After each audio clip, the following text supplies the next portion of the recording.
Daftar itu menjadi bahan diskusi panjang di media sosial dan acara olahraga. Para analisis memutar ulang setiap adegan, memperbesar setiap sudut kamera, mencoba mencari logika dari keputusan-keputusan tersebut. Sepak bola memang penuh drama, tetapi drama yang lahir dari permainan berbeda dengan drama yang lahir dari keputusan kontroversi. Encara Messi, encara Messi, encara Messi, encara Messi, encara Messi, encara Messi, encara Messi, encara Messi, encara Messi, encara Messi, gol, gol, gol, gol, gol, gol, gol, gol, gol, gol, gol, gol, gol, gol, gol, gol, gol.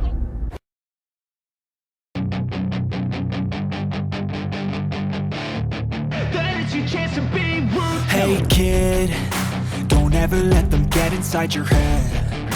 They'll tell you what to do in life instead. Pertandingan antara Barcelona melawan Atletico Madrid kali ini bukan hanya soal 3 poin yang mempertemukan dua raksasa Spanyol. Ini adalah malam penuh kontroversi. Malam yang membuat banyak pendukung Blaugrana merasa bahwa tim mereka benar-benar dirampas di depan mata dunia. Sejak menit pertama, tensi pertandingan sudah terasa panas. Barcelona tampil agresif, mencoba menguasai bola dan mengontrol tempo seperti biasa. Namun, ada sesuatu yang terasa janggal. Dalam 40 detik pertama pertandingan, terjadi tackle keras yang melibatkan pemain yang sama terhadap pemain yang sama. Situasi yang jelas berpotensi kartu, tetapi tidak ada apa-apa. Tidak ada pelanggaran, tidak ada kartu, bahkan tidak ada peringatan serius. Dan yang lebih mengejutkan, pemain tersebut menyelesaikan seluruh pertandingan tanpa konsekuensi berarti. Keanehan demi keanehan terus bermunculan. Momen paling menghebohkan terjadi saat gol Pau Cubarsí dianulir. Gol yang awalnya membuat stadion bergemuruh itu tiba-tiba dihentikan oleh keputusan VAR. Pemeriksaan berlangsung, dan terus berlangsung. Waktu berjalan begitu lama hingga memecahkan rekor sebagai pemeriksaan VAR terlama dalam sejarah sepak bola Spanyol. Tanpa adanya cedera, tanpa adanya insiden kericuhan besar. Mengapa selama itu? Seperti yang kemudian dikonfirmasi oleh komite wasit, ruang VAR menggambar garis secara manual. Ya, manual. Di era teknologi canggih, di liga sebesar Spanyol, dalam pertandingan sebesar Barcelona versus Atletico Madrid, keputusan sepenting itu harus menunggu karena garis offside digambar secara manual.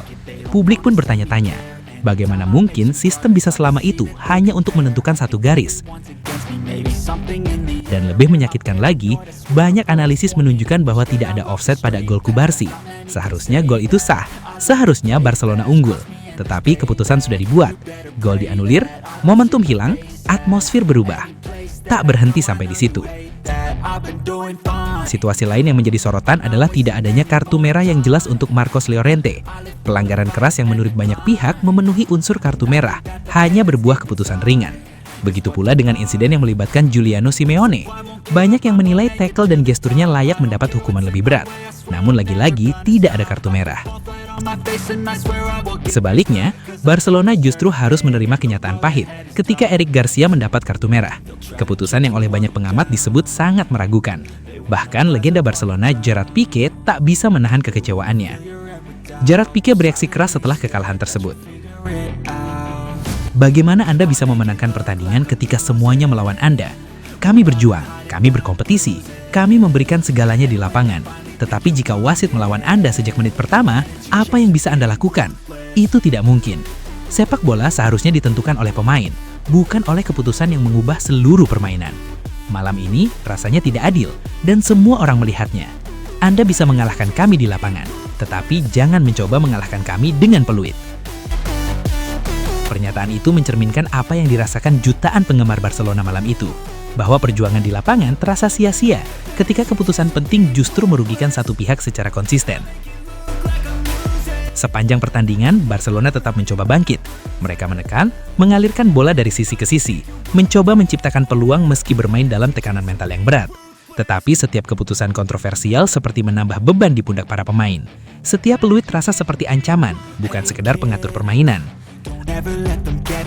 Atletico Madrid di sisi lain memanfaatkan situasi dengan disiplin khas mereka, bertahan rapat, menunggu celah, dan menghukum ketika kesempatan datang. Namun bayang-bayang kontroversi tak pernah lepas dari pertandingan ini. Alih-alih membahas taktik, banyak yang justru membahas keputusan wasit.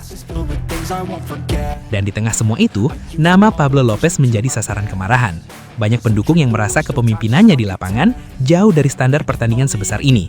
Mereka menyebut malam itu sebagai salah satu malam paling memalukan dalam sejarah pengambilan keputusan di laga besar Spanyol. Barcelona benar-benar merasa dirampas hari itu. Tidak ada kartu merah yang jelas untuk Marcos Llorente. Tidak ada offside pada gol Cubarsí, seharusnya gol Isah. Tidak ada kartu merah untuk Juliano Simeone. Eric Garcia justru mendapat kartu merah dengan keputusan yang dipertanyakan. Daftar itu menjadi bahan diskusi panjang di media sosial dan acara olahraga. Para analisis memutar ulang setiap adegan, memperbesar setiap sudut kamera, mencoba mencari logika dari keputusan-keputusan tersebut. Sepak bola memang penuh drama, tetapi drama yang lahir dari permainan berbeda dengan drama yang lahir dari keputusan kontroversial. Dan malam itu, bagi banyak pendukung Barcelona, hasil pertandingan terasa sidu ditentukan sepenuhnya oleh kualitas permainan. Pada akhirnya, laga ini akan tercatat sebagai kemenangan Atletico Madrid. Tetapi bagi Barcelona dan para penggemarnya, ini akan dikenang sebagai malam ketika perjuangan di lapangan terasa dikalahkan oleh peluit dan garis yang digambal manual di ruang VAR. Pertanyaan besarnya sekarang adalah, sampai kapan kontroversi seperti ini terus membayangi pertandingan-pertandingan besar? Karena seperti yang dikatakan Gerard Piqué, sepak bola seharusnya ditentukan oleh pemain, bukan oleh keputusan yang mengubah seluruh permainan. Dan malam itu, semua orang melihatnya. I think everyone's against me, maybe something in the air. Am I paranoid? I swear a void is forming and they're scared. I walk a straight path, not many can say that. I like to play fast, cross me and there's payback. You better pray that I don't see your face at any place that I go. I know you hate that. I've been doing fine, I'm not wasting any more time. I live for the fight and the climb, and I think that the pain that's deep inside is what defines. So I won't give up, I'm gonna make it to the top. I don't care what's in my way, I swear I'm never gonna stop. I could fall flat on my face and I swear I will get back up, cause I don't deserve a thing and the road ahead is tough. They'll try to kick you while you're down, they wanna rise up while you drown. They wanna fill your head with doubt, they're silently scared that you'll figure it out.